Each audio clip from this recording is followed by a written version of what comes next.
Scarlett O'Malley sut que cette journée apporterait son lot de malheur, bien avant que le soleil ne se lève sur les collines brûlées du Texas. L'air était trop sec, trop chaud pour une mi-septembre, et le vent charriait une odeur de poussière et d'herbe se fanant. Debout sur le porche de leur modeste maison en bois, elle serrait entre ses mains une tasse de café refroidi et contemplait les champs desséchés, qui avaient autrefois fait la fierté de son père. Patrick O'Malley apparut au coin de la maison, traînant un seau vide. Ses épaules, autrefois puissantes, s'étaient voûtées sous le poids des échecs des derniers mois, et ses cheveux roux qu'il avait transmis à sa fille étaient désormais parsemés de gris. Le puits était complètement à sec, dit-il en posant le seau à terre avec un bruit sourd. Les dernières gouttes ont disparu cette nuit. Scarlett serra plus fort sa tasse. Elle s'attendait à ces mots, mais ils la frappèrent tout de même comme un coup de fouet.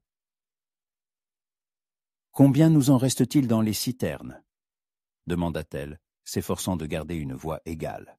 « Pour 3 jours, peut-être 4 si on économise, » répondit son père en essuyant la sueur de son front avec la manche de sa chemise délavée. « Le bétail en a pour 2 jours, pas plus. » Scarlett posa sa tasse sur la balustrade et embrassa du regard leur petite propriété. 20 acres de terre que Patrick O'Malley avait achetés avec ses dernières économies en arrivant au Texas 20 ans plus tôt avec sa femme et sa petite-fille. Une terre sur laquelle ils avaient bâti une maison de leurs propres mains, élevé un petit troupeau de vaches et quelques chevaux. Une terre qui, maintenant, mourait lentement de soif. « On pourrait vendre les derniers veaux à Mackenzie en ville, » proposa-t-elle. « Ça nous permettrait d'acheter de l'eau pour 1 semaine de plus. » Patrick secoua la tête. « Et après ? On achètera de l'eau jusqu'à ce qu'on n'ait plus d'argent, et la sécheresse ne sera pas finie pour autant ? Non, ma fille. Il faut trouver une autre solution. » Scarlett savait à quoi pensait son père, même s'il ne le disait pas à voix haute. À 5 miles à l'est de leur ferme se trouvait le ranch des Stone, le plus grand et le plus riche du comté.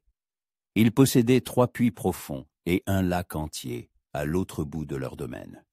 Un lac qui ne s'asséchait jamais, même durant les années les plus chaudes. « Je ne demanderai jamais l'aide de ces gens, » dit Scarlett, une lueur d'acier dans sa voix. « Jamais. L'orgueil est mauvais conseiller quand il s'agit de survie, » répondit doucement Patrick. « Ta mère disait la même chose quand nous sommes arrivés. Je ne m'inclinerai pas devant ces riches arrogants, disait-elle. Et où cela nous a-t-il menés ? Scarlett sentit une douleur familière lui serrer le cœur à l'évocation de sa mère. Mary O'Malley était morte de la fièvre 5 ans auparavant, et depuis, sa fille était devenue pour son père non seulement sa famille, mais aussi sa partenaire dans le dur labeur de la ferme. Maman avait raison, dit-elle avec entêtement. Les Stone nous ont toujours considérés comme de la boue sous leurs bottes. Tu te souviens comment le vieux Jacob nous a chassés de ses pâturages quand nos vaches se sont égarées sur ses terres. Et comment son fils, Hunter, souffla son père. Oui, Hunter. Le nom s'échappa de ses lèvres comme une malédiction. Tu te souviens comment il m'a poussé dans la boue à la foire, quand nous avions 14 ans. Il a dit qu'une petite Irlandaise ne devrait pas danser avec des gens convenables. Patrick soupira. Cette vieille histoire revenait chaque fois qu'il était question des Stone. C'était il y a 10 ans, Scarlett. Les gens changent. Pas ce genre de personne, trancha-t-elle. Le bruit de sabots les fit tous deux se tourner vers la route. Sur le sentier menant à leur maison, un cavalier montait un magnifique étalon bay. Même de loin, Scarlett reconnut cette silhouette. De larges épaules, une posture droite en selle, des cheveux noirs sous un chapeau brun. « Quand on parle du loup, » marmonna-t-elle. Hunter Stone s'approcha de la maison et arrêta son cheval à quelques mètres du porche. Il ôta son chapeau, révélant un visage bronzé aux traits accusés et des yeux sombres couleur chocolat amer. Le temps avait transformé le garçon qui se moquait d'elle en un homme d'une 30aine d'années, grand et musclé, aux gestes assurés de celui qui a l'habitude de commander. « Bonjour, monsieur O'Malley » dit-il en saluant son père d'un signe de tête, avant de poser son regard sur Scarlett. « Mademoiselle O'Malley. » Scarlett croisa les bras sur sa poitrine et ne répondit pas à sa salutation. Elle vit sa mâchoire se contracter légèrement face à son silence, mais sa voix resta égale. « J'ai entendu dire que vous aviez des problèmes d'eau, » continua-t-il. « Les nouvelles vont vite, » répondit Patrick en descendant du porche. « Qu'est-ce qui t'amène chez nous, fils de Jacob ?» Hunter mit pied à terre et mena son cheval par la bride plus près de la maison. Scarlett remarqua la grâce de ses mouvements malgré sa taille et chassa aussitôt cette pensée. « Nous avons le même problème, » dit-il. « 2 de nos 3 puits se sont asséchés la semaine dernière. Le 3e ne donne que très peu d'eau. » Patrick siffla. « Si même vous avez des problèmes de eau, alors la situation est vraiment mauvaise. » C'est précisément pour ça que je suis ici. Hunter jeta un regard rapide à Scarlett, qui se tenait toujours sur le porche comme un chat en colère. Je dois explorer les collines du nord. Il y a une vieille mine, abandonnée il y a une 30aine d'années.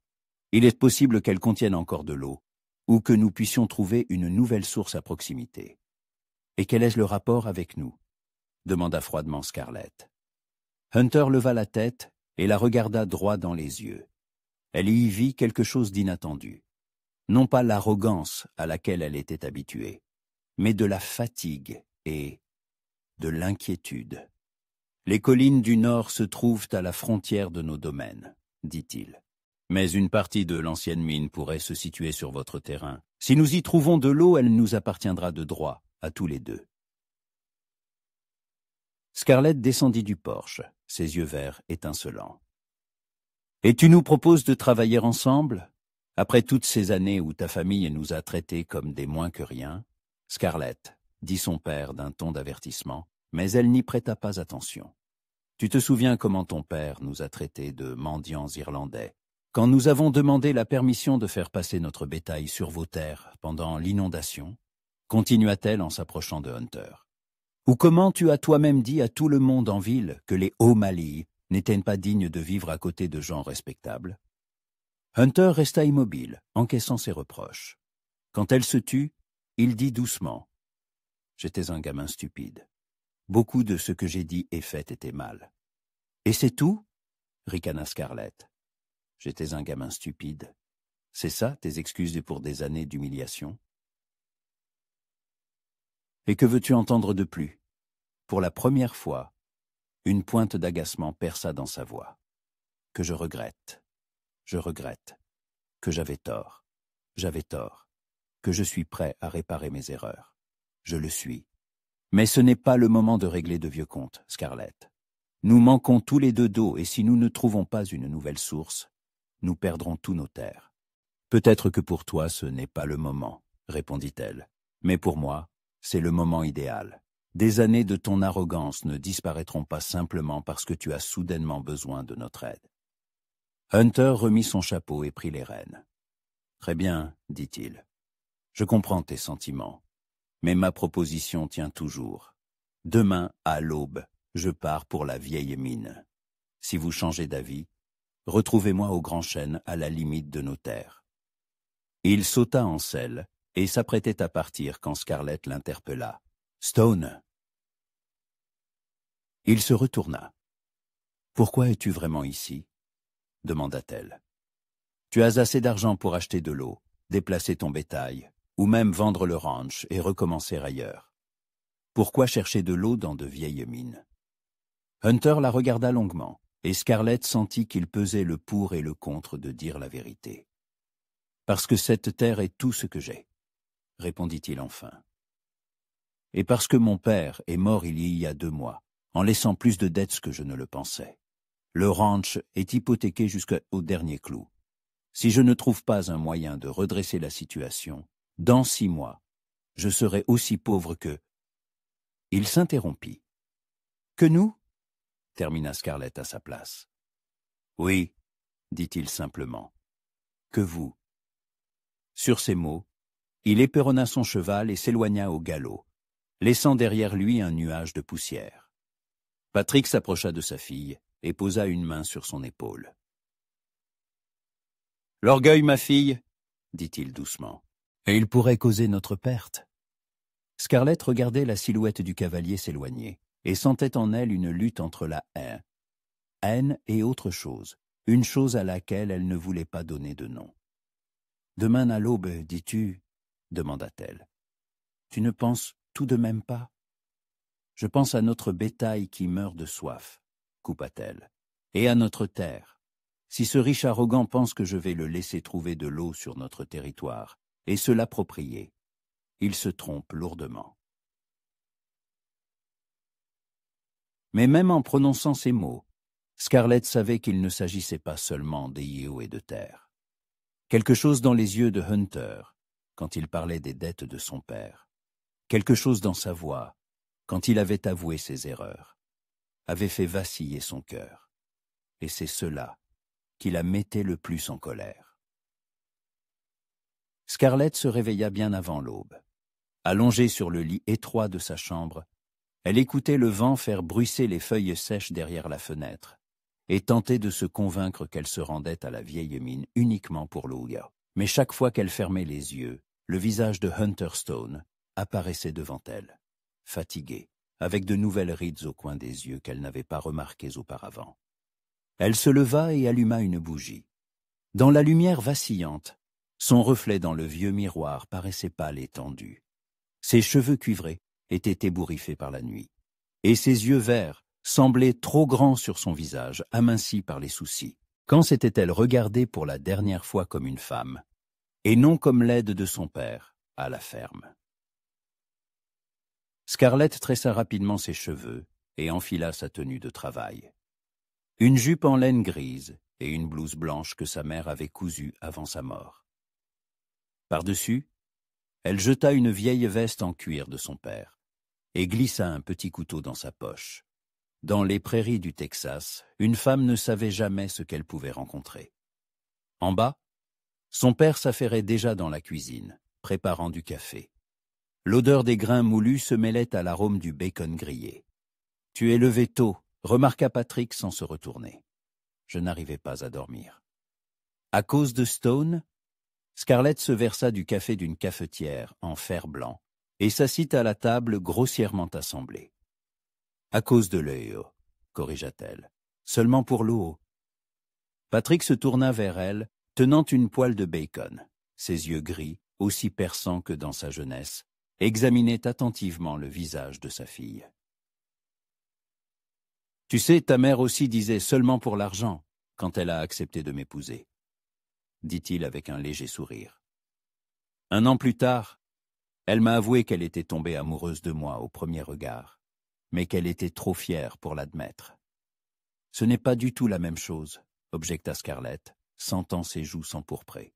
« Maman était une femme intelligente, et Hunter Stone, c'est juste un riche arrogant qui nous a toujours méprisés. Qui était riche, corrigea son père. Il a dit la vérité hier, il est maintenant dans le même pétrin que nous. » Scarlett but son café et se leva. Tant mieux. Peut-être que le besoin lui apprendra à respecter les autres. Mais même en disant cela, elle ne ressentait pas la satisfaction habituelle à l'idée des malheurs des Stone. À la place, une étrange inquiétude s'était installée dans sa poitrine. Une demi-heure plus tard, Scarlett sellait sa jument, une baie nommée Faith que son père lui avait offerte pour ses 16 ans. Le cheval n'était pas aussi racé que ceux des Stone, mais il était fiable et endurant. « Sois prudente, ma fille, » dit Patrick, en l'aidant à vérifier la sangle. « Les vieilles mines sont des endroits dangereux. Le sol y est imprévisible. Il peut y avoir des éboulements. Je ferai attention. Et encore une chose. » Il posa une main sur son épaule. « Quoi qu'il se soit passé entre nos familles, Hunter a raison sur un point. Ce n'est pas le moment de ressasser de vieilles rancunes. L'eau est plus importante que l'orgueil. » Scarlett hocha la tête, bien que son cœur protestât contre ces mots. L'orgueil était tout ce qui restait à la famille O'Malley, après des années d'humiliation et de lutte pour la survie. Elle talonna sa jument et s'engagea sur le sentier familier menant aux collines du nord. L'aube commençait à peine à teinter le ciel de rose pâle, et l'air était frais. Le seul moment de la journée où la chaleur texane se retirait. Le grand chêne à la lisière de leur terre apparut devant elle, silhouette sombre sur le ciel qui s'éclaircissait. C'était un arbre vieux et puissant qui se souvenait d'une époque où il n'y avait ni ferme ni ranch, seulement des prairies infinies et des troupeaux de mustangs sauvages. Hunter l'attendait déjà, monté sur son étalon bay. À l'approche de Scarlett, il mit pied à terre et ôta son chapeau en signe de salut. « Bonjour, dit-il.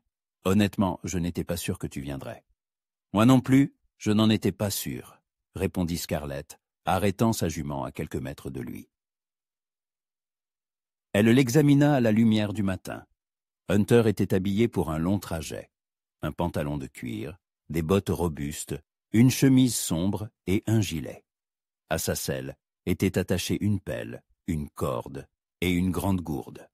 À sa ceinture pendait un colt dans un étui usé, non pas pour la parade, mais comme un outil nécessaire. « J'ai pris de la nourriture et de l'accho pour toute la journée, » dit-il en tapotant ses sacoches de sel.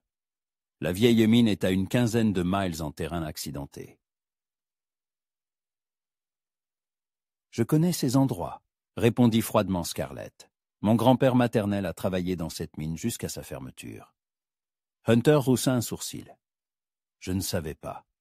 Qu'est-ce qu'il y extrayait ?»« De l'argent et un peu d'or. » Elle marqua une pause, puis ajouta. « Il est mort de l'atout qu'il a attrapé dans les galeries souterraines. Maman disait toujours que les riches bâtissent leur fortune sur le sang des pauvres. »« Je vois, » dit doucement Hunter. « C'est probablement pour ça que tu me détestes autant. » Scarlett sentit un pincement de conscience. Il n'y avait ni sarcasme ni offense dans sa voix, seulement de la lassitude. « Je ne te déteste pas, » dit-elle, surprise par ses propres mots. « Je ne te fais simplement pas confiance. » C'est juste. Ils se mirent en route vers les collines du nord.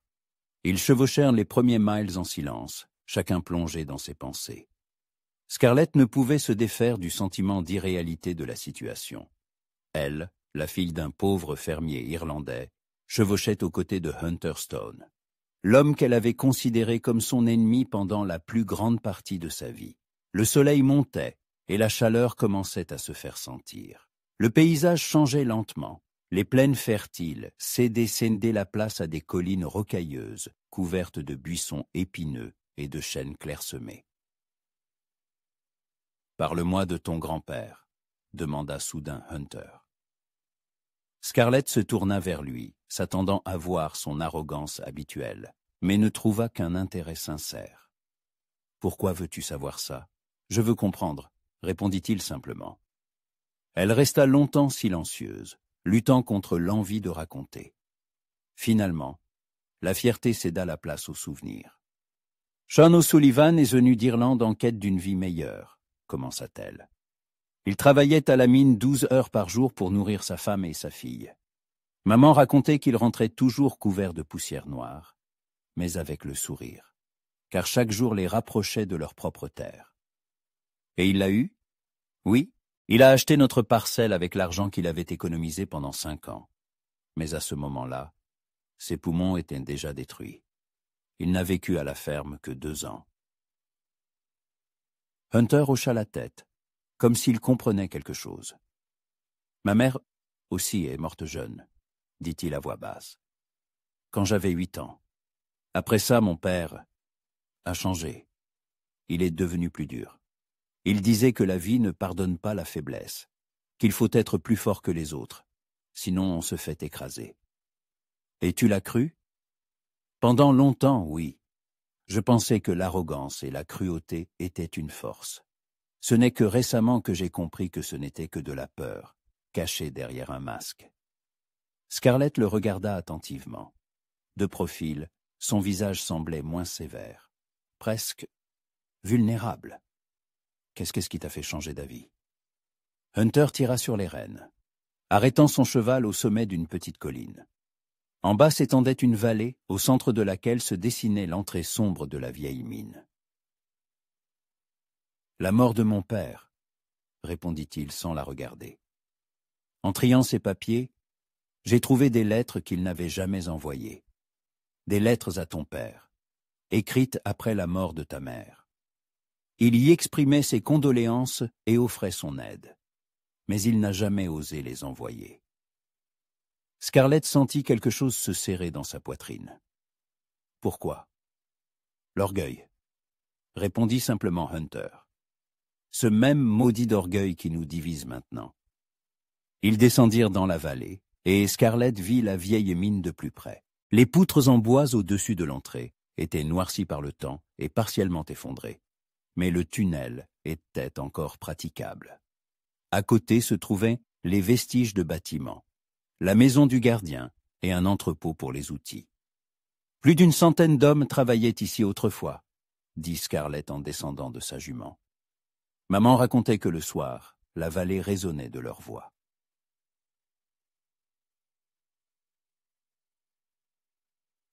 Et maintenant, il n'y a que le silence, ajouta Hunter, attachant son étalon à un poteau solitaire.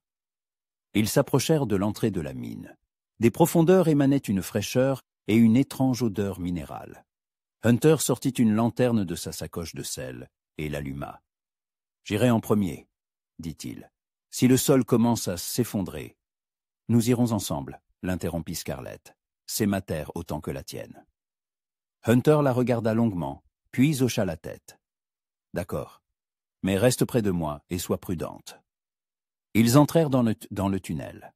La lumière de la lanterne dansait sur les parois rocheuses, créant des ombres étranges. L'air devenait de plus en plus frais et humide, un bon signe. « Tu entends » chuchota Scarlett. Hunter s'arrêta et tendit l'oreille. Quelque part devant, très faiblement, on entendait le bruit de gouttes de chat. « Oui, » répondit-il et sa voix trahissait un espoir naissant. « On dirait qu'on est sur la bonne voie. » Ils s'enfoncèrent plus profondément dans la mine, suivant le son de l'eau. Scarlett marchait si près de Hunter qu'elle sentait la chaleur de son corps et l'odeur de cuir et de sueur de cheval. Étrangement, cela ne la dérangeait plus. Au contraire, dans l'obscurité du tunnel souterrain, sa présence la rassurait. « Hunter » appela-t-elle doucement. « Oui, merci d'être venu chez nous hier. Je sais que ça n'a pas dû être facile. » Il s'arrêta et se tourna vers elle. À la lumière de la lanterne, ses yeux semblaient presque noirs. « J'aurais dû venir bien plus tôt, » dit-il, « pour m'excuser pour toutes ces années où je me suis comporté comme un parfait imbécile. » Nous nous sommes tous les deux comportés comme des imbéciles, admit Scarlett.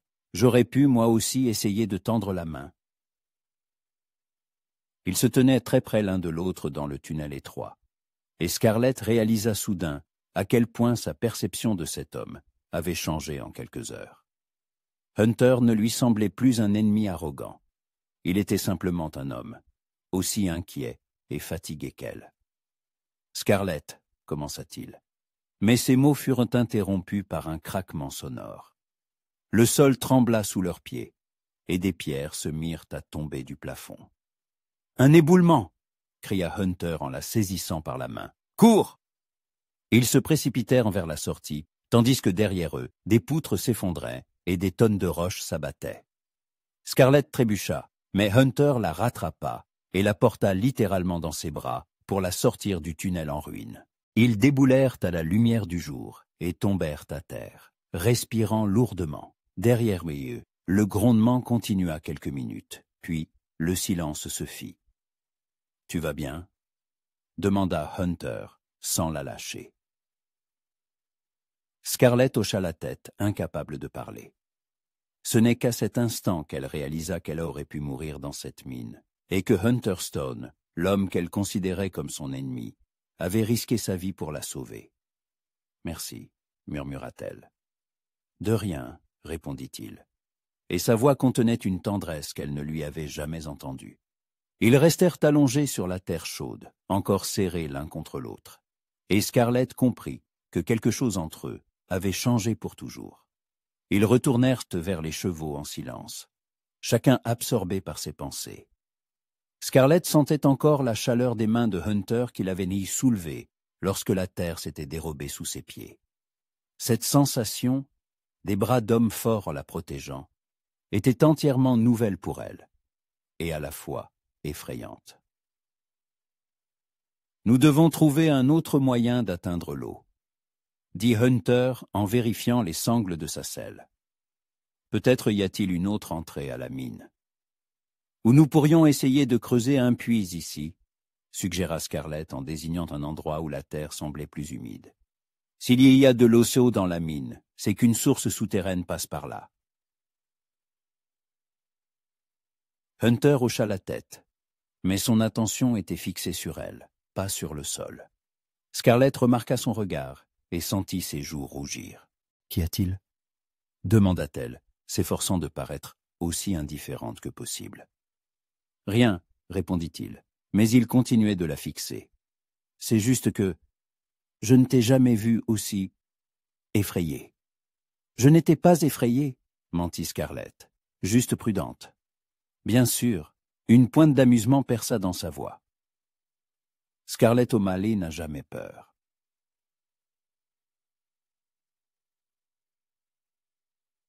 Quelque chose dans son ton la poussa à se tourner vers lui. Et qu'est-ce que ça veut dire? Ça veut dire que tu as passé ta vie à te comporter comme si tu n'avais besoin de personne, dit Hunter en s'approchant. Comme si tu pouvais tout affronter seul. Et qu'y a-t-il de mal à ça? Rien de mal? Mais parfois, laisser quelqu'un t'aider n'est pas un signe de faiblesse, mais de sagesse. Scarlett sentit son cœur s'accélérer. Hunter se tenait si près qu'elle pouvait voir les éclats dorés dans ses yeux sombres, sentir l'odeur de sa peau mêlée au parfum du vent des prairies. « Je n'ai pas l'habitude d'accepter l'aide des Stone, » dit-elle doucement. « Et de Hunter ?» demanda-t-il. « Pas d'un Stone, mais juste de Hunter ?» Sa voix était devenue plus douce, presque tendre, et Scarlett comprit qu'elle se tenait au bord d'un précipice. Un mot de plus, un regard de plus, et tout changerait entre eux. « Je ne sais pas, » avoua-t-elle. Hunter leva la main et lui toucha doucement la joue. Scarlett tressaillit à ce contact, mais ne recula pas. « Tu sais ce que j'ai pensé de toi toutes ces années ?» demanda-t-il. « Que j'étais une petite Irlandaise agaçante qui ne connaissait pas sa place. Non. » Il secoua la tête. « J'ai pensé que tu étais la plus belle et la plus courageuse des femmes que j'ai jamais vues, et que je ne serais jamais digne ne serait-ce que de te parler. » Scarlett sentit le sol se dérober sous ses pieds, non pas à cause de l'éboulement, mais à cause des mots de cet homme. « Tu mens, » murmura-t-elle. « Pourquoi mentirais-je » répondit Hunter. « Tu ne te souviens pas de ce jour à la foire, quand j'avais 14 ans. Tu penses que je t'ai poussé dans la boue parce que je te méprisais? N'est-ce pas pour ça? Je l'ai fait parce que je t'ai vu danser avec Tommy Clark, et j'ai été saisi d'une telle jalousie que je ne pouvais penser qu'à mon désir d'être à sa place. Mais je savais que tu ne danserais jamais avec le fils de l'homme qui traitait ta famille comme de la boue. » Scarlett le regarda, n'en croyant pas ses oreilles. « Tu étais jaloux? »« Comme un fou, » avoua Hunter. « Et plus je vieillissais, plus ce sentiment grandissait. Chaque fois que je te voyais en ville, que j'entendais ton rire, que je remarquais comment les autres hommes te regardaient, je savais que je perdais la tête. Mais tu t'es toujours comporté comme si tu me détestais, parce que c'était plus facile que d'admettre la vérité, plus facile que d'affronter le fait que j'étais amoureux d'une femme qui avait toutes les raisons de me mépriser. » Le mot amoureux flotta dans l'air entre eux deux comme un coup de tonnerre dans un ciel clair. Scarlett sentit sa respiration devenir saccadée. « Hunter, » commença-t-elle, mais il l'interrompit. « Je sais que je n'ai pas le droit de te dire ça. Je sais qu'il y a trop de rancœur entre nos familles. Mais quand j'ai vu que tu pouvais mourir dans cette mine, quand j'ai pensé que je pouvais te perdre sans t'avoir dit la vérité, j'ai compris que je ne pouvais plus me taire. » Scarlett ferma les yeux et prit une profonde inspiration. Quand elle les rouvrit, des sentiments contradictoires dansaient dans les profondeurs vertes de son regard. « Tu penses que ça change tout ?» demanda-t-elle. « Tes aveux n'effacent pas des années d'humiliation, Hunter. »« Je sais, » répondit-il, « et je ne te demande pas de me pardonner tout de suite. Je te demande juste de me donner une chance de prouver que je peux être meilleur. »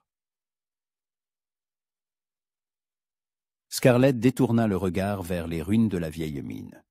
Le soleil était haut, et la chaleur devenait insupportable, mais elle le remarquait à peine. « J'ai besoin de temps pour réfléchir, » dit-elle enfin. « Prends tout le temps qu'il te faudra, » répondit Hunter en baissant la main. « Mais pendant que tu réfléchis, trouvons cette île, nos familles en ont besoin. » Ils passèrent les heures suivantes à explorer la vallée, à la recherche de signes de sources souterraines. Hunter creusa à plusieurs endroits où la terre semblait plus humide, tandis que Scarlett étudiait les vieilles cartes de la mine qu'elle avait trouvées dans le bureau en ruine. En travaillant côte à côte, ils retrouvèrent peu à peu une communication plus légère. Mais quelque chose de nouveau flottait entre eux. Une électricité faite d'incertitudes et de possibilités. « Ici, » dit Scarlett, désignant un point à une centaine de mètres de l'entrée principale de la mine. D'après la carte, un puits de ventilation passait par là. Si nous pouvons le trouver, nous aurons accès à l'eau sans risquer un autre éboulement, termina Hunter. Ils se mirent à défricher une parcelle envahie par les broussailles. Le travail était pénible sous le soleil de plomb, et bientôt, ils furent tous deux trempés de sueur. Scarlett enleva sa veste et retroussa les manches de sa blouse. Hunter, ne supportant plus la chaleur, retira sa chemise, ne gardant que son maillot de corps. Scarlett jeta un regard involontaire sur son torse nu, bronzé, musclé, couvert d'une fine couche de sueur, et se détourna rapidement, sentant son visage s'empourprer, et pas seulement à cause du soleil. « J'ai trouvé quelque chose !» s'exclama Hunter. Scarlett accourut. Sous une couche de terre et de vieilles planches, un puits circulaire en pierre apparut. Le puits de ventilation de la vieille mine. « Y a-t-il de l'eau » demanda-t-elle en se penchant au-dessus de l'ouverture. Hunter y jeta une pierre. Quelques secondes plus tard, un plouf se fit entendre. « Oui, » dit-il avec un sourire, et il semble y en avoir pas mal. Scarlett sentit des larmes de soulagement lui monter aux yeux. De l'eau, le salut pour leur famille, leur bétail, leur terre. « On l'a fait, » murmura-t-elle. « Oui, » répondit Hunter, mais il ne regardait pas le puits, il la regardait elle. « On l'a fait. » Leurs regards se croisèrent, et Scarlett comprit qu'ils ne parlaient pas seulement de Leo. Quelque chose de plus grand s'était produit entre eux aujourd'hui. Ils s'étaient trouvés. Sans penser aux conséquences, elle fit un pas vers lui. Hunter se figea, n'osant bouger de peur de briser l'instant. « Hunter, » dit-elle doucement, « et si je te donnais cette chance, que veux-tu dire? La chance de prouver que tu peux être meilleur, qu'il peut y avoir quelque chose de différent d'entre nous. » Hunter prit doucement ses mains dans les siennes. « Tu es sérieuse? »« Je ne sais pas, » avoua Scarlett. « Tout ça est fou. Hier encore, je te considérais comme mon ennemi, et aujourd'hui... » Et aujourd'hui? Aujourd'hui, j'ai réalisé que je m'étais peut-être trompé sur toi. Elle marqua une pause, puis ajouta, « Et peut-être sur moi aussi. » Hunter leva lentement la main et toucha de nouveau son visage. « Scarlett, si nous essayons, ce ne sera pas facile.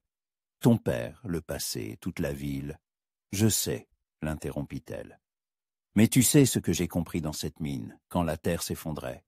Que la vie est trop courte pour la gaspiller en vieille rancune. Et que proposes-tu? De tout recommencer, lentement, prudemment. D'apprendre à nous connaître vraiment, pas à travers le prisme de la querelle de nos familles. » Hunter sourit. Le premier sourire sincère que Scarlett voyait sur son visage. « Ça me plairait, » dit-il. « Alors rentrons à la maison, » répondit-elle. « Nous avons des choses à annoncer à ceux qui comptent sur nous. » Ils rassemblèrent leurs outils et sellèrent leurs chevaux. Le chemin du retour se fit dans une atmosphère complètement différente. Le mur de méfiance et de ressentiment mutuel avait disparu.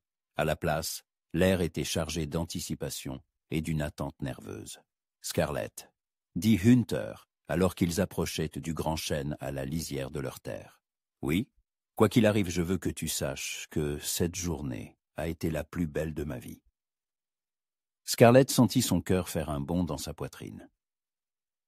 Même avec l'éboulement dans la mine. Surtout à cause de ça, répondit Hunter. C'est là que j'ai compris à quel point il est terrifiant de perdre quelqu'un qui compte plus qu'on ose l'admettre. Après la mort de mon père, je pensais connaître le prix de la perte. Il s'avère qu'il y a une peur plus profonde. Ils arrêtèrent nettement leurs chevaux près du chêne. Hunter mit pied à terre et s'approcha de la jument de Scarlett pour l'aider à descendre.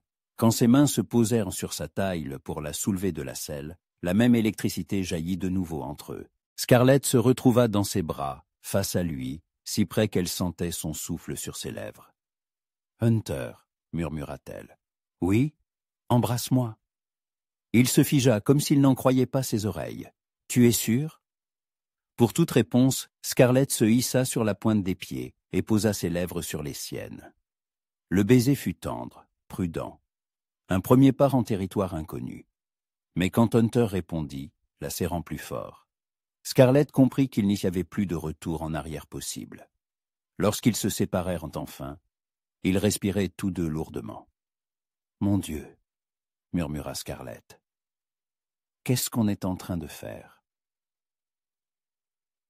« On recommence à zéro, » répondit Hunter sans la lâcher, « comme tu l'as suggéré. Et si papa, nous le respecterons et nous lui parlerons franchement, » dit Hunter avec assurance. « Mon père est parti, et il est impossible de se réconcilier avec lui. Mais je peux réparer ce qui est en mon pouvoir maintenant. Nous avons trouvé de l'eau. C'est un terrain d'entente pour nos familles. Pour le reste, nous avancerons pas à pas. » Elle hocha la tête, encore incrédule face à la réalité de ce qui se passait. Hunter Stone, l'homme qu'elle considérait comme son ennemi, pouvait-il vraiment devenir quelque chose de plus dans sa vie? « On se voit demain ?» demanda-t-il en la relâchant. « Oui, » répondit Scarlett. « Demain, nous commencerons à construire le système pour puiser l'eau.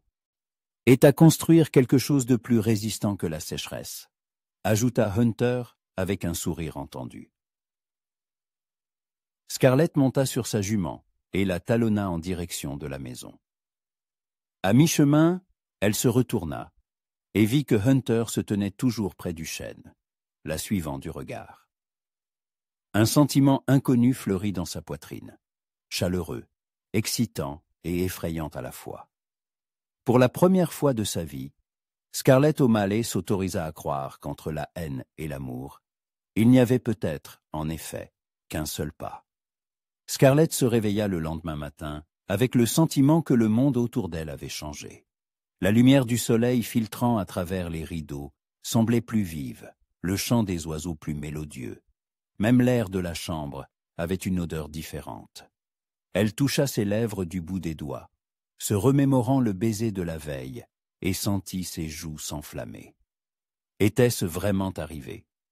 Avait-elle, Scarlett O'Malley, laissé Hunter Stone l'embrasser? Et, plus incroyable encore, le lui avait-elle demandé elle-même?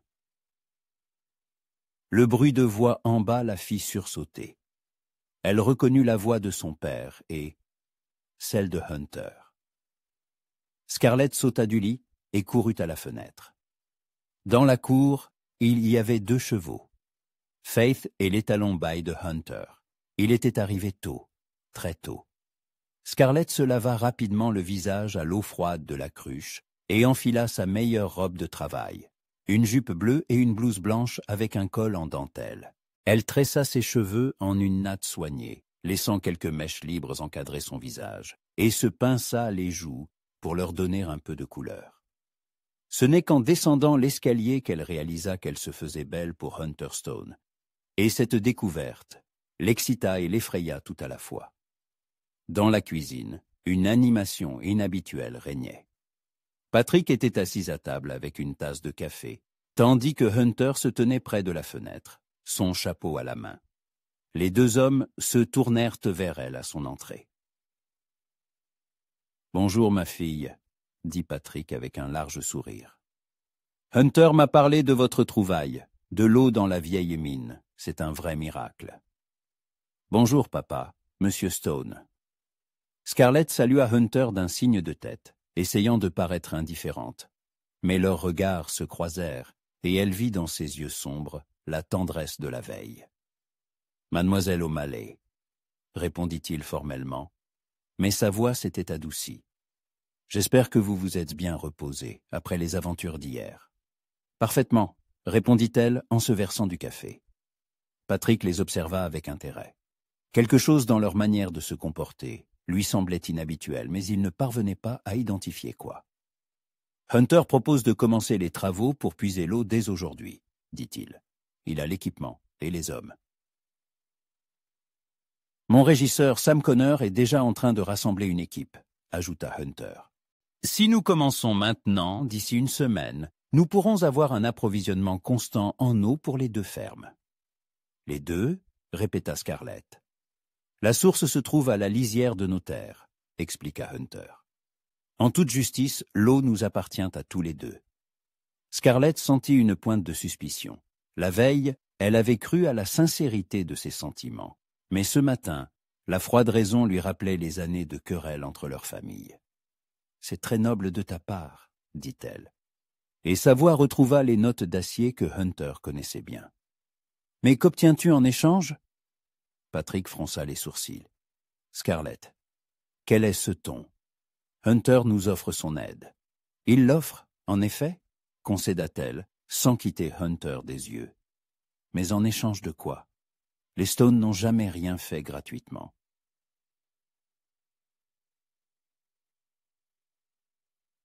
Hunter posa sa tasse et s'approcha d'elle. « Tu as raison, » dit-il doucement. « Je veux effectivement quelque chose en retour. » Scarlett se tendit, se préparant au pire.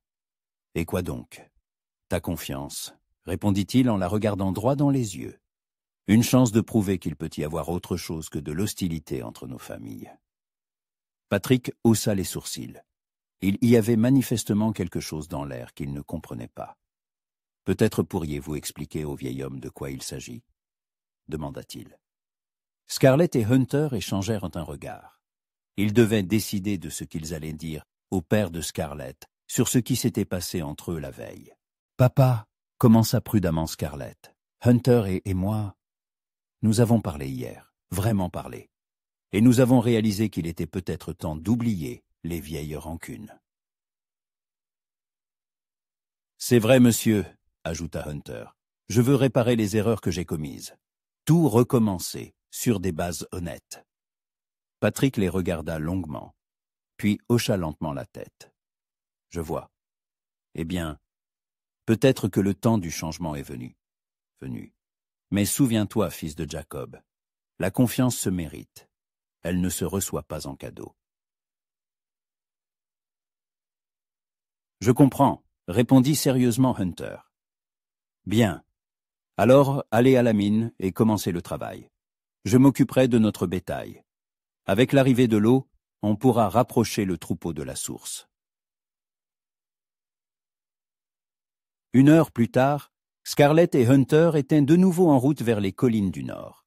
Cette fois, une petite équipe d'ouvriers du ranch des Stones les accompagnait. 5 hommes robustes avec des outils et du matériel pour puiser l'eau. Sam Connor, le régisseur du ranch, était un homme d'âge mûr avec une barbe grise et des yeux gris perçants. Il traitait Hunter avec respect, mais sans servilité, et Scarlett comprit que c'était cet homme qui aidait le jeune propriétaire à gérer l'héritage de son père. « Mademoiselle O'Malley » lui adressa Sam lorsqu'ils s'arrêtèrent près du puits de ventilation. « Hunter m'a dit que c'est vous qui avez trouvé les vieilles cartes de la mine. Pourriez-vous nous montrer où d'autres entrées pourraient se trouver ?» Scarlett déplia les plans jaunis qu'elle avait apportés. « Ici », dit-elle en désignant plusieurs points sur la carte. Il devrait y avoir 2 autres puits de ventilation et une entrée latérale au tunnel principal. Si nous les trouvons, nous pourrons installer plusieurs points de puisage. Fille intelligente, remarqua Sam avec approbation. Hunter, tu as de la chance d'avoir une telle partenaire. Scarlett sentit ses joues s'enflammer au mot partenaire, mais Hunter répondit sérieusement. Avoir de la chance est un euphémisme, Sam. Les ouvriers se séparèrent en groupe et se mirent à chercher les autres entrées. Scarlett et Hunter restèrent près du puits de bench principal, où l'on commençait déjà à installer un système de poulies pour remonter les seaux d'eau. « Tu es un peu tendu aujourd'hui ?» remarqua Hunter alors qu'il se retrouvait seul un instant. « Et comment devrais-je être ?» répondit Scarlett sans lever les yeux de la corde qu'elle attachait à un seau. « Je ne sais pas. Je pensais qu'après hier, quelque chose avait changé entre nous. » Scarlett se redressa et le regarda. « Quelque chose a changé. Mais ça ne veut pas dire que j'ai oublié qui tu es. Et qui suis-je » demanda Hunter en s'approchant. « Tu es le fils d'un riche propriétaire de ranch qui a toujours eu tout ce qu'il voulait. Et je suis la fille d'un pauvre fermier qui s'est battu toute sa vie pour survivre. Un seul baiser n'efface pas cette différence. » Hunter s'arrêta devant elle et posa ses mains sur ses épaules. « Scarlett, regarde-moi. » Elle leva les yeux à contre-cœur. « Oui, je suis le fils d'un riche propriétaire. Mais ce riche propriétaire est mort en me laissant des dettes qui pourraient tout me prendre.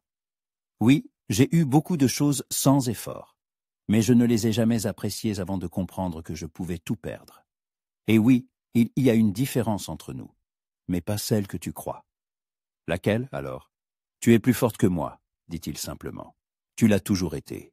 Tu sais te battre, survivre, ne jamais abandonner.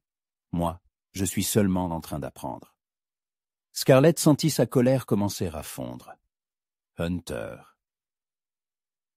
« Je ne te demande pas d'oublier le passé, continua-t-il. Je te demande de me donner une chance de créer un nouvel avenir. Pour nous deux. » Avant que Scarlett n'ait pu répondre, un des ouvriers accourut vers eux. « Monsieur Stone, mademoiselle O'Malley, nous avons trouvé l'entrée latérale de la mine. » Ils se hâtèrent de le suivre jusqu'à un flanc de colline où, parmi les broussailles, se trouvait une entrée de tunnel dissimulée.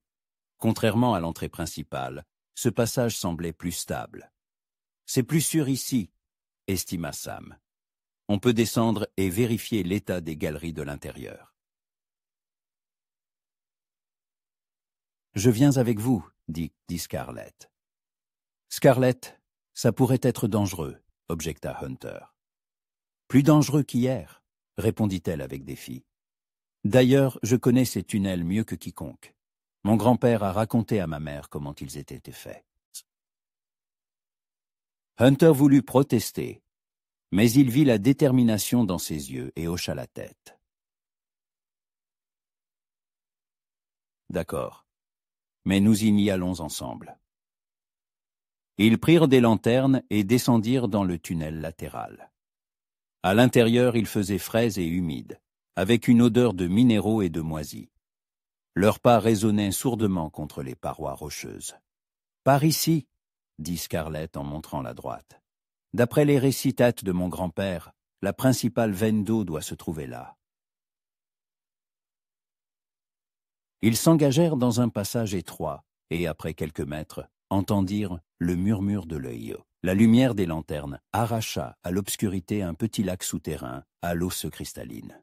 « Mon Dieu, » murmura Sam, « il y a assez d'eau ici pour toute la ville. » Scarlett s'agenouilla au bord de l'eau et en puisa dans ses mains. L'eau était froide et étonnamment bonne. « Goûte, » dit-elle à Hunter en lui tendant ses paumes pleines. Hunter se pencha et but l'eau de ses mains. Leurs visages se retrouvèrent très proches, et dans la lumière vacillante des lanternes, Scarlett vit dans ses yeux quelque chose qui fit battre son cœur plus vite. « Merci, » dit-il doucement. « Pourquoi ? D'être ici, de croire en cette chance. » Scarlett sentit les derniers vestiges de sa méfiance matinale l'abandonner. « Hunter, je... Hé, là-bas !» retentit la voix de Sam. « Tout va bien ?»« Oui, » répondit Hunter sans quitter Scarlett des yeux. « Tout va parfaitement bien. » Ils remontèrent à la surface et les heures suivantes furent consacrées à un travail intense. Le soir, le premier système de puisage était prêt et un filet d'eau fraîche et pure jaillit des profondeurs de la terre. Les ouvriers poussèrent des cris de joie et Sam tapa sur l'épaule de Hunter. « Excellent travail, patron. Demain, on pourra commencer à poser les canalisations vers le ranch et la ferme. » Alors que les ouvriers se préparaient à partir, Hunter s'approcha de Scarlett. « Tu m'accompagnes jusqu'à la frontière ?» demanda-t-il. Ils marchèrent jusqu'au grand chêne, dans le crépuscule grandissant. Les premières étoiles apparaissaient dans le ciel qui s'assombrissait.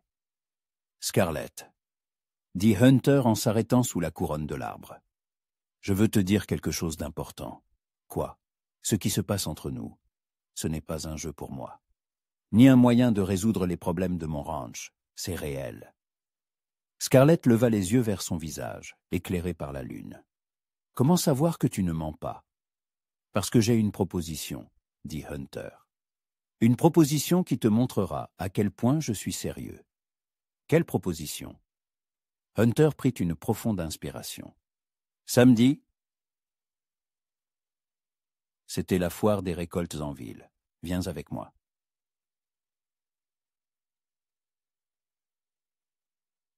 Scarlett sentit son souffle se couper. Apparaître à la foire avec Hunter Stone signifiait annoncer à toute la ville qu'il y avait quelque chose entre eux.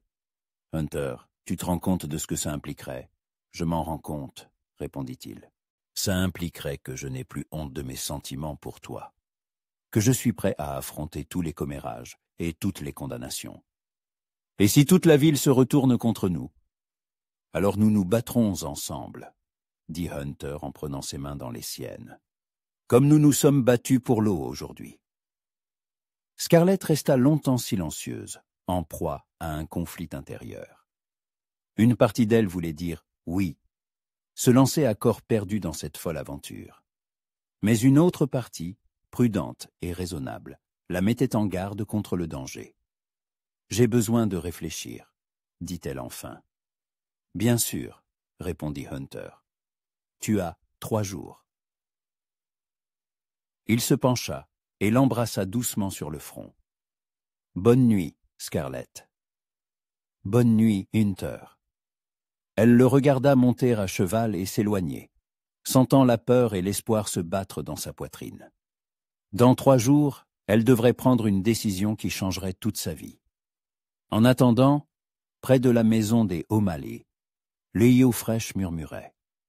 Premier fruit de leur alliance inattendue. Les 3 jours passèrent comme une seule et longue heure d'attente.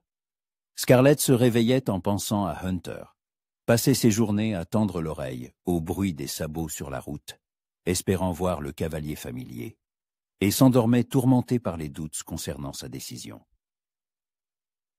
Le travail battait son plein du matin au soir. L'équipe de Sam Conner avait posé des canalisations de la source jusqu'aux 2 fermes. Et maintenant, une nouvelle pompe à eau se dressait dans la cour des O'Malley, d'où coulait une eau fraîche et pure. Le bétail, enfin abreuvé, avait visiblement repris vie, et les cultures qui commençaient à se faner reverdissaient. Mais tous ces changements joyeux pâlissaient devant une seule question. Devait-elle aller à la foire avec Hunter? Vendredi soir, Scarlett était assise sur le porche, réparant une vieille selle et essayant de mettre de l'ordre dans ses pensées, quand une charrette s'arrêta devant la maison. Aux rênes se tenait Elizabeth Mackenzie, la femme du marchand local, une femme âgée au cœur bon et à la langue bien pendue, qui connaissait tous les ragots de la ville. « Bonsoir Scarlett, ma chère, » dit Madame Mackenzie en descendant de la charrette. « Où est ton père ?»« Dans la grange, il vérifie le fourrage, » répondit Scarlett en se levant. « Quelque chose ne va pas ? » Non, non, je voulais juste vous remercier tous les deux. J'ai entendu dire que vous et le jeune Stone aviez trouvé de l'eau dans les vieilles mines.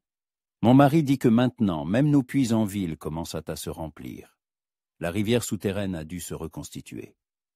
Scarlett hocha la tête, ressentant une légère inquiétude. Si la nouvelle de leur collaboration avec Hunter était déjà parvenue en ville, cela signifiait que les gens commençaient à parler. « Asseyez-vous, Madame Mackenzie. Voulez-vous un peu d'eau ? Je ne dirai pas non, ma chère. » Scarlett apporta un gobelet d'eau fraîche de la nouvelle pompe. La vieille femme but quelques gorgées et hocha la tête d'un air approbateur. Délicieuse comme les larmes d'un ange. On dit que Hunter Stone n'a pas quitté vos terres pendant une semaine, dirigeant les travaux en personne. « Oui, » répondit prudemment Scarlett. « Il est très... » intéressée par le succès de l'entreprise. Madame Mackenzie la regarda attentivement. Intéressée, dis-tu? Les gens en ville racontent que son intérêt ne se limite pas à l'eau. Scarlett sentit ses joues s'enflammer. Je ne vois pas de quoi vous parlez, Madame Mackenzie. Bien sûr que non, répondit la vieille femme avec un sourire. Mais sois prudente, ma petite. Les Stones se sont toujours crus supérieurs aux autres. Et après ce qui s'est passé entre vos familles, et que s'est-il passé? L'interrompit Scarlett. À part la compétition habituelle et l'orgueil, Madame Mackenzie haussa les sourcils, surprise. Tu ne sais pas? Ton père ne t'a jamais raconté? Raconté quoi? La vieille femme hésita, se demandant manifestement si elle devait continuer. Peut-être que je ne devrais pas, mais puisque tu travailles avec le jeune Stone, il vaut mieux que tu saches la vérité. Quand ta famille est arrivée au Texas, Jacob Stone a aidé votre père à s'installer. Il lui a vendu la terre, lui a prêté de l'argent pour commencer. Scarlett sentit le monde vaciller légèrement autour d'elle. Que voulez-vous dire? Jacob a été charmé par ta mère dès le premier jour où il l'a vue. Mary était si belle. Des cheveux cuivrés, des yeux verts, tout comme toi maintenant. Il a commencé à lui faire la cour, bien qu'elle soit mariée et mère d'un jeune enfant. Scarlett s'assit sur les marches du porche, essayant de digérer ce qu'elle venait d'entendre. Mais maman aimait papa. Bien sûr qu'elle l'aimait, et quand elle a compris les intentions de Jacob, elle a demandé à son mari de cesser toute relation avec les Stone. Patrick a remboursé la dette jusqu'au dernier centime, même si c'était très difficile pour une jeune famille.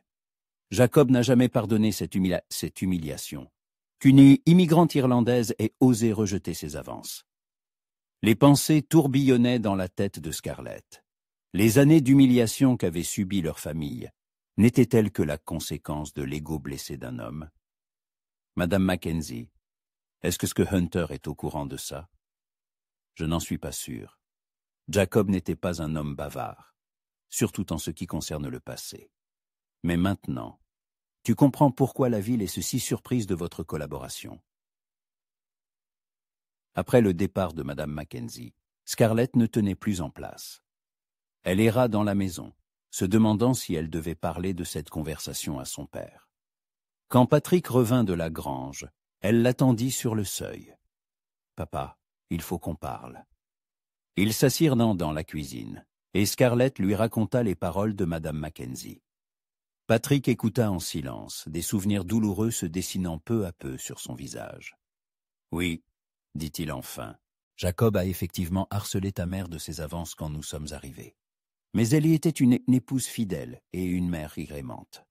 Quand ses intentions sont devenues claires, nous avons décidé de rompre toute relation avec lui. Pourquoi ne m'as-tu jamais rien dit? Pourquoi te blesser avec les avances sordides d'un homme mort? Ta mère a géré la situation avec dignité.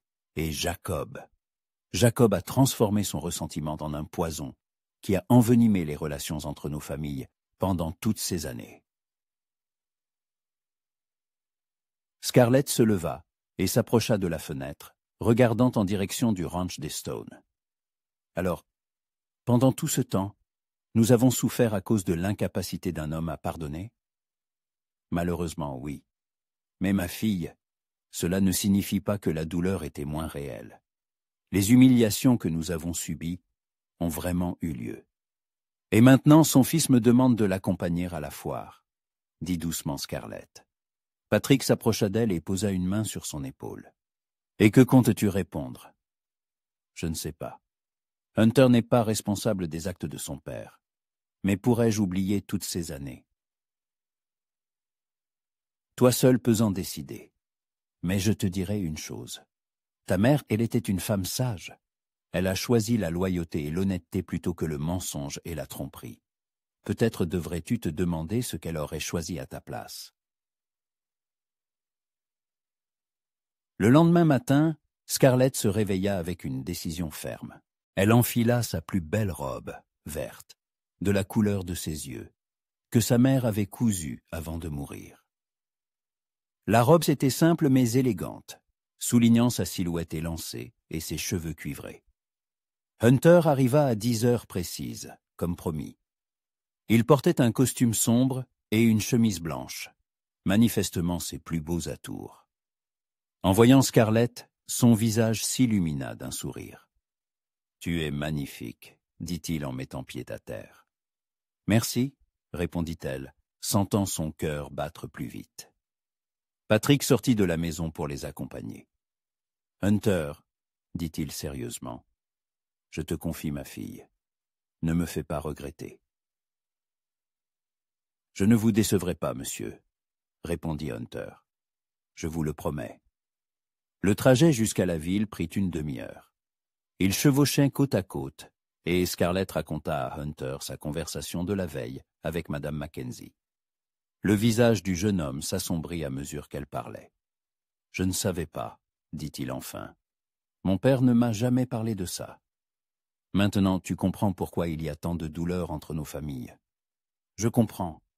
Et cela me rend encore plus déterminé à réparer les erreurs du passé. Hunter, et si toute la ville... Quoi qu'il arrive, nous traverserons ça ensemble, l'interrompit-il. Tu te souviens de ce que tu as dit dans la mine. La vie est trop courte pour les vieilles rancunes.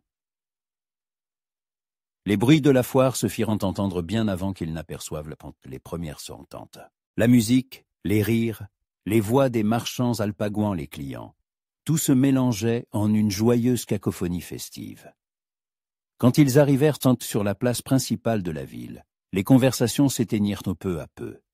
Les gens se retournaient, pointant du doigt, chuchotant entre eux. Scarlett sentit ses joues s'enflammer sous les regards de personnes qu'elle connaissait depuis l'enfance. Hunter mit pied à terre et l'aida à descendre de cheval. Sa main s'attarda sur sa taille plus longtemps que nécessaire, un geste qui ne passa pas inaperçu. « Fille courageuse », dit-il doucement. « Tiens bon. » Ils passèrent entre les rangées de marchands et, progressivement, les chuchotements dans leur dos devinrent plus forts. Scarlett voyait des visages surpris, entendait des bribes de conversation. La fille O'Malley, avec le jeune Stone. Après tout ce qui s'est passé entre leurs familles, je me demande ce que le vieux Jacob en dirait. Près d'un stand de ruban, une jeune femme en robe coûteuse les arrêta. Victoria Preston, la fille du banquier local. Elle était considérée comme la meilleure partie du comté et ne cachait pas son intérêt pour Hunter. « Hunter, mon cher, » dit-elle d'une voix mielleuse, accordant à peine un regard à Scarlett. « Quelle surprise de te voir ici avec de la compagnie. »« Victoria, » salua poliment Hunter. « Laisse-moi te présenter Scarlett O'Malley. »« Nous nous connaissons, » répondit froidement Victoria, « bien que nous ne fréquentions pas les mêmes cercles. » Scarlett sentit les vieilles blessures remonter. Mais Hunter lui serra la main, lui faisant signe de rester calme. « En effet, » dit-il, et sa voix prit une inflexion d'acier. Scarlett fréquente les cercles de gens qui savent travailler et qui apprécient que l'honnêteté. C'est une qualité rare de nos jours. Victoria pâlit face à cette répartie inattendue, et Scarlett ressentit une vague de gratitude envers Hunter. « On continue » proposa-t-il. Ils s'éloignèrent du stand, laissant Victoria digérer l'affront. « Merci, » dit doucement Scarlett. « Pourquoi ? D'avoir pris ma défense. Scarlett, je te défendrai toujours, contre n'importe qui. » Les heures suivantes passèrent comme dans un rêve. Hunter lui acheta des sucreries, gagna des prix au jeu, la fit monter sur le manège. Peu à peu, les chuchotements autour d'eux s'apaisèrent. Les gens s'habituèrent à ce couple inhabituel et retournèrent à la fête. Près de la piste de danse, un orchestre se mit à jouer. Hunter tendit la main à Scarlett. « Veux-tu danser avec moi ?» Scarlett se souvint de ce jour lointain où Hunter, à 14 ans, l'avait poussé dans la boue pour avoir dansé avec un autre garçon. Maintenant, il l'invitait lui-même à danser devant toute la ville. « Avec plaisir, » répondit-elle. Ils s'avancèrent sur la petite piste où quelques couples tourbillonnaient déjà. Hunter passa un bras autour de sa taille et l'entraîna dans une valse. Scarlett sentait la chaleur de sa paume à travers le tissu fin de sa robe. Respirait l'odeur familière de son nez, de Cologne mêlée au parfum du vent des prairies. À quoi penses-tu? Demanda-t-il doucement. À ce jour où nous avions 14 ans, avoua-t-elle. Quand tu m'as poussé dans la boue. Hunter perdit un instant le rythme. Scarlett, ce jour-là, j'ai juré que je ne danserai jamais avec toi, continua-t-elle. Et maintenant, je danse. Et tu sais quoi? Quoi? J'aime ça. Hunter sourit et la serra un peu plus contre lui. Moi aussi. Plus que tu ne peux l'imaginer. Quand la musique s'arrêta, ils restèrent enlacés, sans remarquer les regards autour d'eux. À cet instant, Scarlett comprit qu'il n'y avait plus de retour en arrière. Quoi qu'il arrive, elle était prête à parcourir ce chemin aux côtés de Hunter. « Hunter, » murmura-t-elle. « Oui, je veux que tu saches. Ce qui se passe entre nous, pour moi aussi, c'est réel. » Ses yeux s'illuminèrent de joie. « Vraiment, vraiment. Et je suis prête à me battre pour ça, quoi que ça nous coûte. » Hunter se pencha et l'embrassa en plein milieu de la piste de danse, sans se soucier des exclamations surprises des spectateurs. Le baiser fut tendre, mais plein de promesses. Quand ils se séparèrent, Scarlett vit dans ses yeux tout ce qu'elle avait besoin de savoir. Aussi compliquée que soit leur relation, quels que soient les obstacles à venir, ils les surmonteraient ensemble. Le reste de la journée se déroula dans un brouillard de bonheur. Quand le soleil commença à décliner, ils rentrèrent, se tenant la main et faisant des projets pour l'avenir. Demain, je parlerai à Sam de l'extension du système d'approvisionnement en eau, dit Hunter. Je pense qu'on peut fournir de l'eau à plusieurs autres fermes du comté. C'est une bonne idée, approuva Scarlett. Et moi je parlerai à papa du pâturage commun. Si nous regroupons les troupeaux, nous pourrons économiser sur le fourrage et la surveillance, termina-t-il. Scarlett, j'ai une proposition. Laquelle? Et si nous officialisions notre partenariat, en créant une entreprise commune pour la distribution de l'eau? Scarlett se tourna vers lui en selle. Tu es sérieux? Absolument. Ce sera le symbole d'un nouveau départ pour nos familles, et la base de notre avenir. Hunter? Et si les gens disent que tu fais ça seulement pourquoi? Pour la femme que j'aime. Il arrêta son cheval et se tourna vers elle. Scarlett, je t'aime. Et oui, tout ce que je fais maintenant, je le fais pour nous, pour notre avenir. Les mots « je t'aime » résonnèrent comme un carillon dans l'air du soir. Scarlett sentit son cœur prêt à bondir de sa poitrine. Hunter, tu n'as pas besoin de répondre maintenant, dit-il doucement. Nous avons le temps. Mais Scarlett connaissait déjà sa réponse. Elle la connaissait depuis le moment où il l'avait sortie de la mine qui s'effondrait. Elle la connaissait quand ils avaient trouvé l'Osseo. Elle la connaissait quand il l'avait défendue contre Victoria Preston. « Je t'aime aussi, » murmura-t-elle. Hunter descendit de cheval et s'approcha d'elle. Il l'aida à mettre pied à terre et la serra si fort qu'elle sentit les battements de son cœur. « Scarlett O'Malley, » dit-il en s'écartant pour la regarder dans les yeux, « veux-tu m'épouser » Le monde autour d'eux se tut. Au loin, des oiseaux de nuit criaient, les feuilles des arbres bruissaient, mais Scarlett n'entendait que les battements de son propre cœur. « Oui, » dit-elle, et le mot s'échappa de sa poitrine comme un soupir attendu depuis longtemps. « Oui, je le veux. » Hunter la souleva dans ses bras et la fit tournoyer, riant de joie. Et quand il la reposa, il l'embrassa avec une telle passion que Scarlett en eut la tête qui tournait. Les premières étoiles s'allumèrent dans le ciel du Texas, éclairant le début d'une nouvelle histoire d'amour, née d'une vieille querelle et trempée dans le feu des épreuves. Scarlett se réveilla le lendemain matin avec une bague au doigt et un sourire aux lèvres. Une simple bague en or avec un petit diamant, pas le bijou le plus cher du monde, mais pour elle, elle valait plus que tous les trésors de la terre. Hunter l'avait retirée de l'auriculaire de sa mère la veille au soir, lorsqu'ils étaient retournés au ranch des Stones pour demander la bénédiction de la défunte. « Maman aurait approuvé mon choix », avait-il dit en lui passant la bague au doigt à la lumière d'une lampe à pétrole dans le salon de la vieille maison.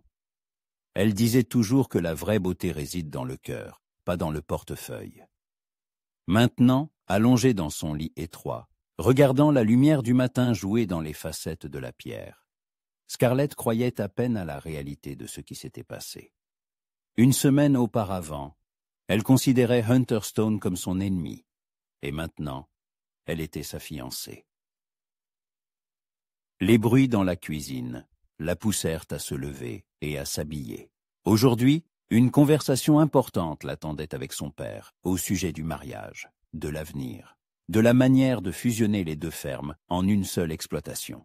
Patrick était déjà assis à table avec une tasse de café quand elle descendit. En voyant la bague à sa main, son visage s'illumina d'un sourire compréhensif. « Alors, il s'est enfin décidé, » dit le père. « Bien. Il était temps que l'un des Stone fasse preuve de bon sens. »« Tu n'es pas contre ?» demanda Scarlett en se versant du café. « Contre quoi ? Que ma fille épouse un homme qui l'aime assez pour défier publiquement les préjugés de toute une ville. » Patrick secoua la tête. « Non, ma fille, je ne suis pas contre. Je suis fier de vous deux. » Scarlett sentit des larmes de gratitude lui monter aux yeux. Le soutien de son père comptait plus pour elle que l'approbation de toute la ville. « Papa, Hunter propose de fusionner nos exploitations, de créer une seule grande ferme. C'est raisonnable, acquiesça Patrick. Il a plus de terre, nous avons plus d'expérience dans l'élevage. Ensemble, nous pouvons créer quelque chose de valable. Et tu n'as pas peur de perdre ton indépendance? Après tout, c'est notre terre, notre travail. » Patrick se leva et s'approcha de la fenêtre, regardant les champs qu'il cultivait depuis 20 ans. « Scarlett, cette terre était mon rêve quand j'étais un jeune homme avec une famille. Mais les rêves changent. Maintenant, mon rêve est de te voir heureuse, de voir des petits-enfants jouer dans la cour, de savoir que l'œuvre de ma vie continuera entre de bonnes mains. Alors, tu es d'accord pour la fusion? » « D'accord. À une condition, Hunter doit comprendre qu'il n'épouse pas seulement une jolie fille, mais une partenaire égale. Tu n'es pas une décoration pour sa maison, Scarlett. Tu es la maîtresse de ton propre destin. » À ce moment, un cavalier familier entra dans la cour. Hunter était habillé simplement. Pantalon de travail, chemise blanche, gilet. Mais il avait l'air solennel, comme un homme venu pour une affaire importante. « Il est en avance, » remarqua Scarlett, sentant son cœur s'accélérer. « Les amoureux sont toujours en avance, » sourit Patrick. « Va accueillir ton fiancé, et moi je vais préparer un bon petit déjeuner. Nous aurons des choses à discuter. » Scarlett sortit sur le porche juste au moment où Hunter attachait son cheval au poteau. En la voyant, son visage s'illumina d'un sourire. « Bonjour, ma fiancée, » dit-il en montant les marches. « Bonjour, » répondit-elle, encore peu habituée à leur nouvelle relation. Hunter s'arrêta devant elle et prit doucement sa main, examinant la bague à son doigt. « Elle te va bien, » dit-il tendrement. « Maman aurait été heureuse. »« Parle-moi d'elle, » demanda Scarlett. « Si je dois porter sa bague, je veux savoir comment elle était. » Hunter s'assit sur la balustrade du porche, sans lâcher sa main. Alison Stone était tout le contraire de mon père. Douce, gentille, elle trouvait toujours le bien chez les gens. C'est elle qui m'a appris à lire, qui me racontait des contes, qui faisait les meilleures tartes du comté. Après sa mort, la maison est devenue vide. Mon père s'est renfermé sur lui-même, et je suis devenu aussi dur que lui. « Mais tu as changé, » dit Scarlett. « Grâce à toi. Tu m'as ramené au garçon que ma mère a élevé, à l'homme qu'elle voulait que je sois. » Patrick apparut sur le seuil. « Assez de tendresse sur le porche, » dit-il en souriant. « Entrez déjeuner et discutez affaires.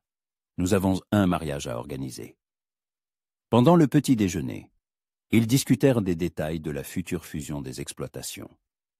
Hunter proposa un arrangement simple et juste.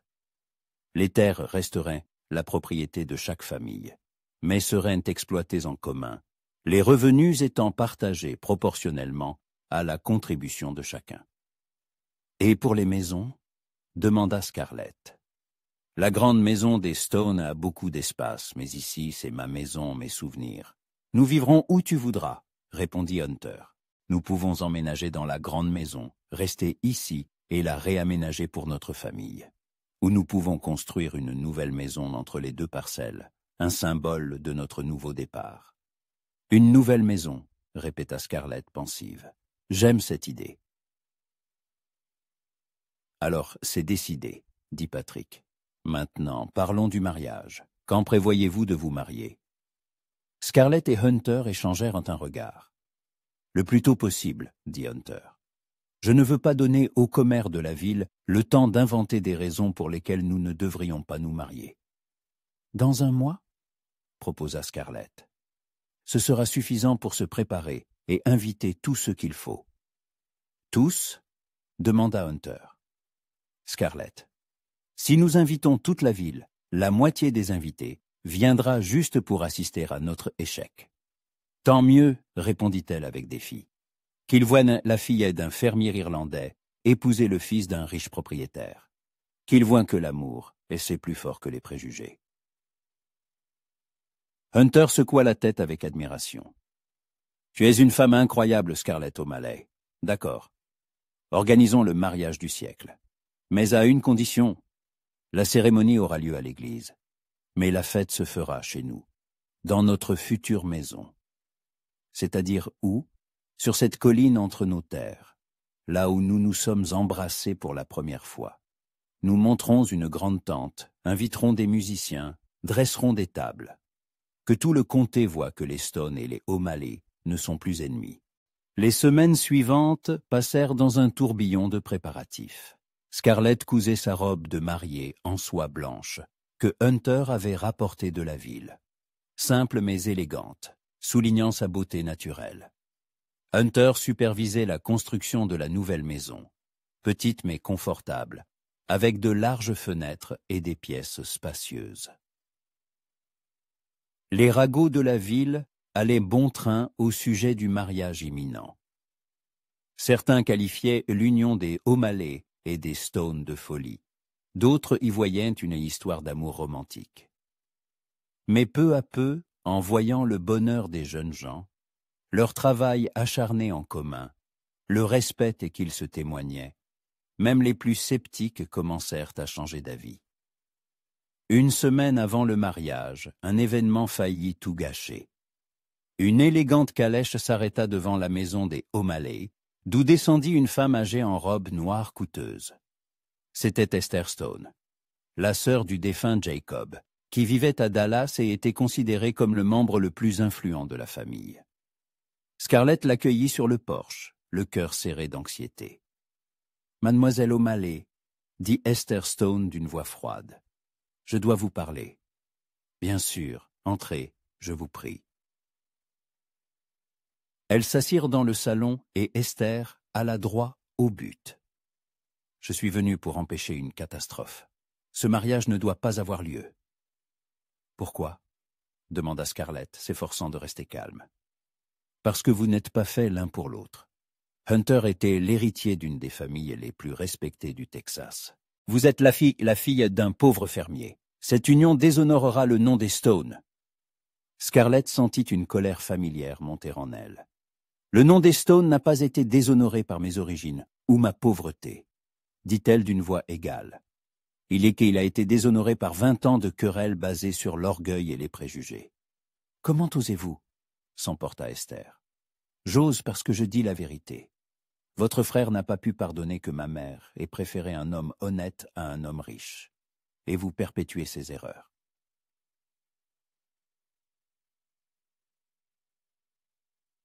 « Je vous offre de l'argent, » dit Esther en sortant un carnet de chèques de son sac. « Assez d'argent pour que vous et votre père puissiez commencer une nouvelle vie loin d'ici. Dites-moi la somme. » Scarlett se leva. « Madame Stone, je vais vous demander de quitter ma maison, immédiatement. »« Réfléchissez à ce que vous faites !» s'exclama la vieille femme. « Hunter regrettera ce mariage. Il est habitué à un certain style de vie, à une certaine société, à un certain confort. Que pouvez-vous lui offrir? Le dur labeur à la ferme et des enfants qui porteront la marque d'une origine mixte. Je peux lui offrir de l'amour, répondit simplement Scarlett. Un amour vrai et honnête. Et tout le reste, nous le construirons ensemble. À ce moment, Hunter entra dans la maison. Il avait entendu des voix et s'était précipité dans le salon. « Tante Esther, » dit-il surpris, « que fais-tu ici ?»« J'essaye de te sauver de la plus grande erreur de ta vie, » répondit-elle en se levant. « Hunter, ressaisis-toi. Tu ne peux pas épouser cette fille de fermier. » Le visage de Hunter s'assombrit. « Cette fille de fermier est la femme que j'aime. Et si tu ne peux pas respecter ça, tu n'as rien à faire ici. Mais l'honneur de la famille sera restauré par ce mariage, pas détruit, » dit sèchement Hunter. « Mon père a fait de notre nom un synonyme d'arrogance et de cruauté. Scarlett m'aidera à en faire un symbole d'amour et de justice. » Esther Stone les regarda tous les deux, son neveu déterminé et la fière jeune femme à ses côtés, et comprit qu'elle avait perdu. « Très bien, » dit-elle froidement. « Mais souviens-toi, Hunter, si ce mariage s'avère être une erreur, ne compte pas sur le soutien de la famille. Je ne compte sur rien d'autre que sur ma femme et mes propres forces, » répondit-il. Après le départ d'Esther Stone, Scarlett resta sur le porche, tremblante de l'émotion vécue. Hunter s'assit à côté d'elle et la serra dans ses bras. « Pardonne-lui, » dit-il doucement. « Elle est vieille et a peur du changement. Et toi, n'as-tu pas peur qu'elle ait raison, que nous soyons trop différents ?» Hunter tourna son visage vers lui. « Scarlett, écoute-moi bien. Je n'ai jamais été aussi sûr de quelque chose que de mon amour pour toi. Je n'ai pas besoin de l'approbation de tante Esther ou de qui que ce soit d'autre. Je n'ai besoin que de toi. Même si cela signifie perdre ta famille, ton argent, ta position sociale, même dans ce cas. Parce que sans toi, tout cela n'a aucun sens. » Scarlett le serra dans ses bras, sentant les derniers doutes quitter son cœur. Le matin du mariage, le temps était magnifique. Le soleil brillait sans être trop chaud, et une légère brise faisait onduler l'herbe sur les collines. Sur la colline même où, un mois plus tôt, ils s'étaient embrassés pour la première fois, se dressait maintenant une grande tente blanche, décorée de fleurs des champs. Scarlett se préparait à la maison, entourée des femmes de la ville venues l'aider. Même celle qui la traitait autrefois avec froideur s'affairait maintenant autour d'elle, ajustant sa robe, coiffant ses cheveux, lui donnant des conseils. « Tu es magnifique, ma chère, » dit Madame Mackenzie en ajustant son voile. « Ta mère serait fière de toi. »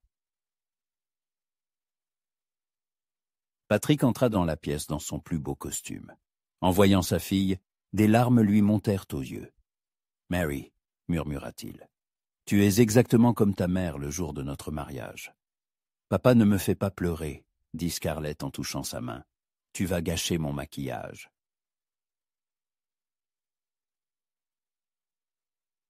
Ils se rendirent à l'église dans une charrette décorée de fleurs.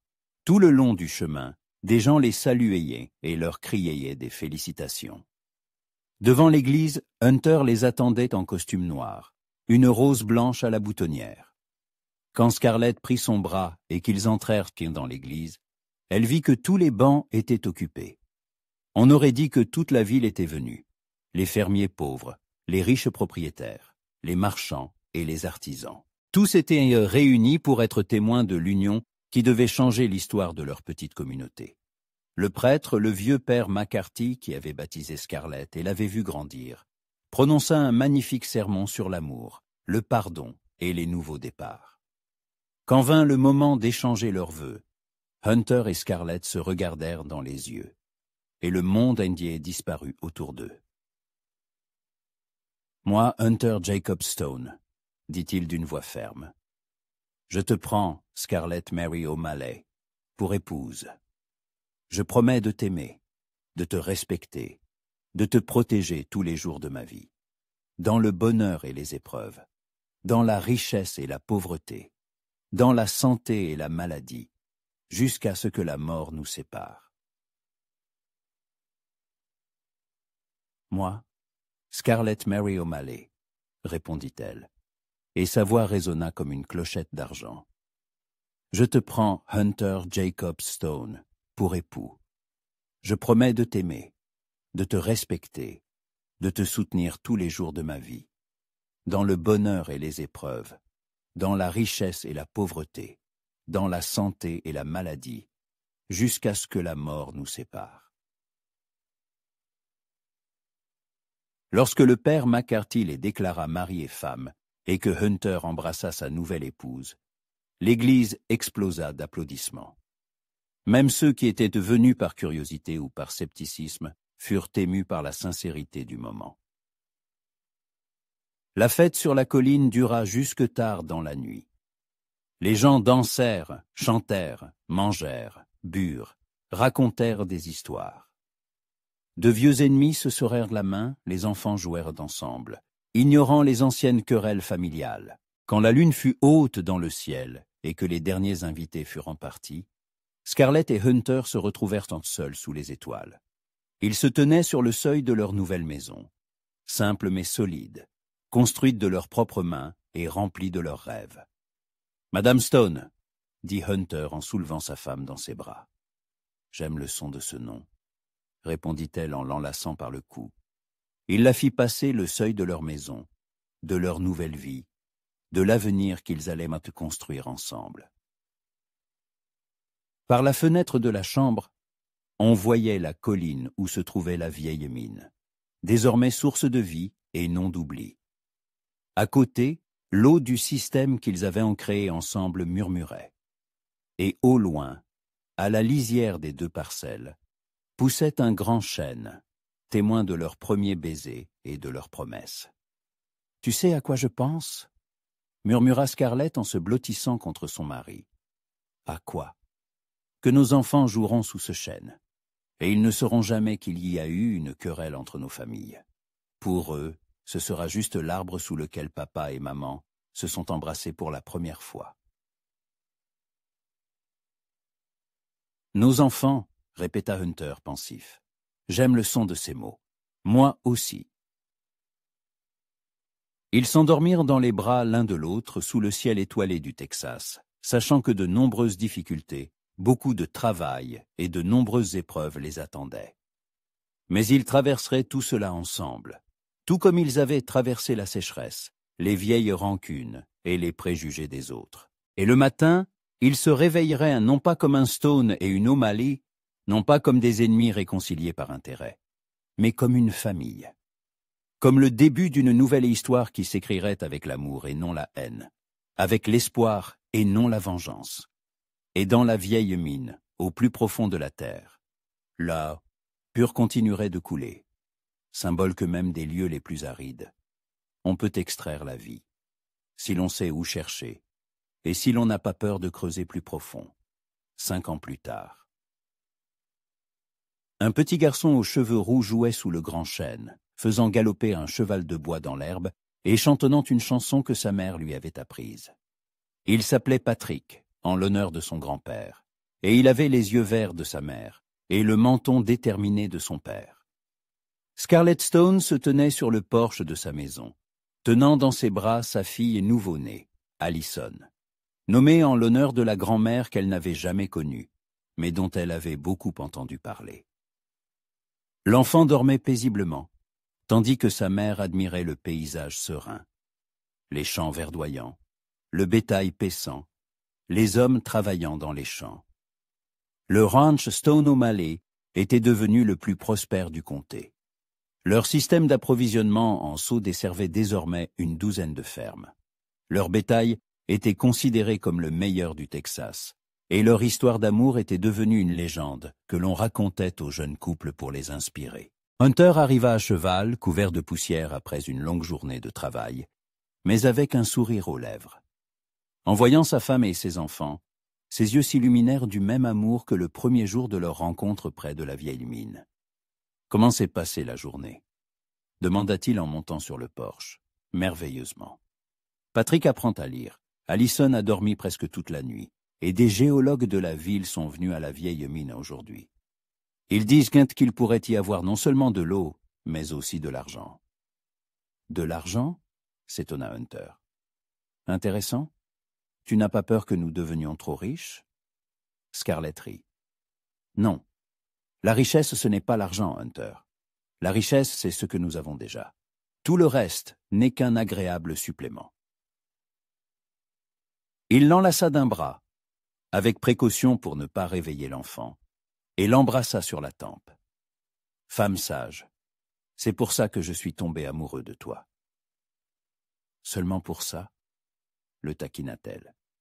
Eh bien, peut-être aussi pour ses yeux verts, et ses cheveux cuivrés, et la façon dont tu es quand tu es en colère. Hunter Stone, tu es un incorrigible romantique, et tu m'aimes pour ça. Je t'aime, acquiesça Scarlett, en se serrant contre son mari, et en regardant son fils qui jouait toujours sous le chêne, plus que tu ne peux l'imaginer. Et au loin, sur les collines, le soleil se couchait sur le Texas, peignant le ciel de couleur or et pourpre. Demain serait un nouveau jour plein de travail et de soucis, de joies et d'inquiétudes. Mais quoi que demain n'apporte, ils l'affronteraient ensemble, comme une famille, comme une équipe, comme deux personnes qui s'étaient trouvées contre vent et marée, et avaient créé un amour plus fort que la haine, la sécheresse et le temps.